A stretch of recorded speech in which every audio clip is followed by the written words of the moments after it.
Engineering വൈവിധ്യം കൊണ്ട് ആരെയും അത്ഭുതപ്പെടുത്തുന്ന സൃഷ്ടിയാണ് ഗോൾഡൻ ഗേറ്റ് ബ്രിഡ്ജ്. പാലത്തിന് മുകളിൽ നിന്നാൽ അങ്ങകലെ മനോഹരമായ ഒരു ദ്വീപ് കാണാം. ഹോളിവുഡ് സിനിമകളിൽ നിഗൂഢ കഥകളായി അവതരിപ്പിക്കപ്പെട്ട അൽക്കട്രാസ് ദ്വീപ്. ക്ലിന്റ് ഈസ്റ്റ്വുഡ് സിനിമയിലെ കഥാപാത്രമായ Frank മോറിസിൻ്റെയും സഹോദരങ്ങളായ John Anglin, Clarence Anglin എന്നിവരുടെയും അതിസാഹസികമായ jail ചാട്ടമാണ് അവിടെ നിന്നാൽ മനസ്സിലേക്ക് ഓടിയെത്തുക. 1979 ഈ ചിത്രം പ്രേക്ഷകർക്ക് മുമ്പിൽ എത്തുന്നത്. 35 പേർ ദുരൂഹ സാഹചര്യത്തിൽ മരിച്ച സ്ഥലമാണ് അൽക്കട്രാസ് ദ്വീപ്. അവിടെ മരിച്ചവരുടെ ആത്മാക്കളുണ്ടെന്നാണ് കേട്ടുകേൾവി. തേങ്ങിക്കരച്ചിലുകളും ചങ്ങലക്കിലുക്കങ്ങളും കേൾക്കാറുണ്ടത്രേ. ജുവാൻ മാനുവൽ എന്ന സ്പാനിഷ് നാവികനാണ് അൽക്കട്രാസ് ദ്വീപ് കണ്ടെത്തിയത്. 1775 ജുവാൻ അവിടെ എത്തുന്നത്. എന്നാൽ അതിനും എത്രയോ വർഷങ്ങൾക്ക് മുമ്പ് അമേരിക്കൻ ഇന്ത്യക്കാർക്ക് ഈ ദ്വീപിനെക്കുറിച്ച് അറിയാമായിരുന്നു എന്നൊരു വാദവുമുണ്ട്. എന്തായാലും മനുഷ്യ സാന്നിധ്യമില്ലാതിരുന്ന കാലത്ത് പെലിക്കൻ പക്ഷികളുടെ ആവാസ കേന്ദ്രമായിരുന്നു അൽക്കട്രാസ് ദ്വീപ്. 1934 മുതൽ 1983 വരെ ഈ ദ്വീപിൽ ഒരു വലിയ ജയിൽ സമുച്ചയം നിലനിന്നിരുന്നു.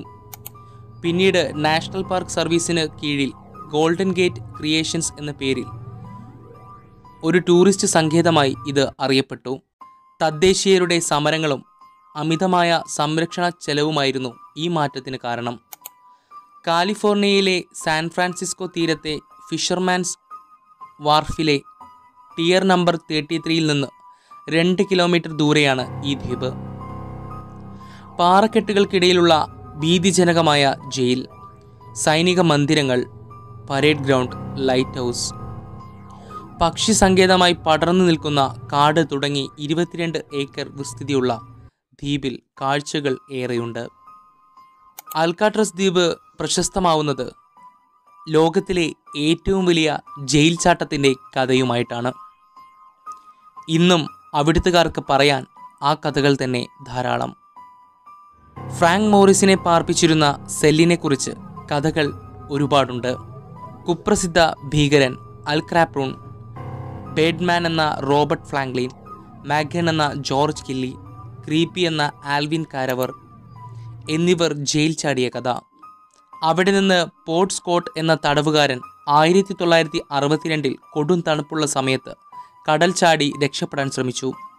കടലിനെ മറികടന്ന് അയാൾ തൊട്ടടുത്തുള്ള ആഞ്ചൽ ദ്വീപിലെത്തിയെങ്കിലും അസഹ്യമായ തണുപ്പ് കാരണം ജീവൻ നഷ്ടപ്പെട്ടു.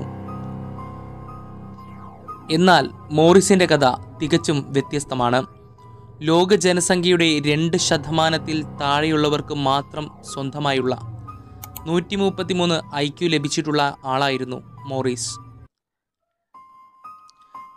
ആംഗ്ലിൻ സഹോദരന്മാർക്ക് പുറമെ വെസ്റ്റ് എന്നൊരു 4-മൻ സംഘത്തിലുണ്ടായിരുന്നു. 8 മാസത്തോളം സമയമെടുത്ത് ജയിലിൽ നിന്ന് രക്ഷപ്പെടാൻ അതീവ രഹസ്യമായി അവർ പദ്ധതി തയ്യാറാക്കി. അടുക്കളയിൽ നിന്ന് മോഷ്ടിച്ച spoon, vacuum cleaner motor, barber ഷോപ്പിൽ ജോലി ചെയ്യുന്ന സമയത്ത് ശേഖരിച്ചു വെച്ച മുടി, ശുചിമുറിയിലെ സോപ്പും ടോയ്ലറ്റ് കടലാസും ചേർത്തുണ്ടാക്കിയ പൾപ്പ് ഉപയോഗിച്ച് നിർമ്മിച്ച ഡമ്മിത്തലകൾ, തടവുകാർക്ക് മാനസികോല്ലാസത്തിന് നൽകിയ പെയിൻറ്, ഹാർമോണിയപ്പെട്ടിയിൽ കാറ്റ് നിറയ്ക്കുന്ന കോൺസെർട്ടിന, വെള്ളം കടക്കാത്ത ഷീറ്റുകൾ എന്നിവയാണ് ജയിൽ ചാട്ടത്തിനുള്ള സാമഗ്രികളായി അവർ ഒരുക്കിയത്. മാസങ്ങളോളം സമയമെടുത്ത് വാഷ് ബേസിന് താഴെ ഭാഗത്ത് ചുമർ തുരന്ന് തുരങ്കമുണ്ടാക്കി. ആരും കാണാതിരിക്കാൻ അവിടെ ഗ്രില്ലുകൾ വളച്ച് മൂടി. രാത്രിയിലാണ് ഈ പദ്ധതി നടപ്പാക്കിയിരുന്നത്.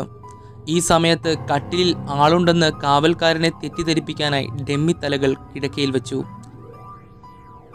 തന്ത്രപരമായി ആ സംഘം ജയിലിൽ നിന്ന് പുറത്തു ചാടി. ഷീറ്റുകൾ ചേർത്തുണ്ടാക്കിയ പേടകത്തിൽ അക്കോർഡിയൻ ഉപയോഗിച്ച് വായു നിറച്ചു. ലൈറ്റ് ഹൗസിന് സമീപത്ത് വെളിച്ചമെത്താത്ത കോണിലൂടെ തുഴഞ്ഞു നീങ്ങി. അതിസാഹസികമായി അവർ രക്ഷപ്പെട്ട കഥ ഒരു സിനിമാ കഥയേക്കാളും വെല്ലുന്ന ചരിത്രമാണ്. അവർ 4 പേരായിരുന്നു.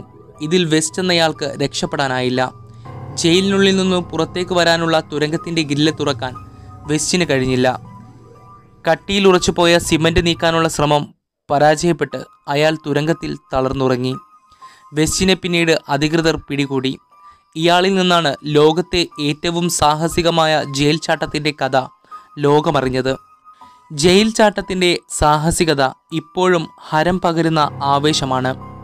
അവിടുത്തെ പുതുതലമുറ ചരിത്രത്തിലെ ആ സംഭവത്തിൻ്റെ സ്മരണയിൽ ട്രയത്ലൺ മത്സരം സംഘടിപ്പിക്കാറുണ്ട്.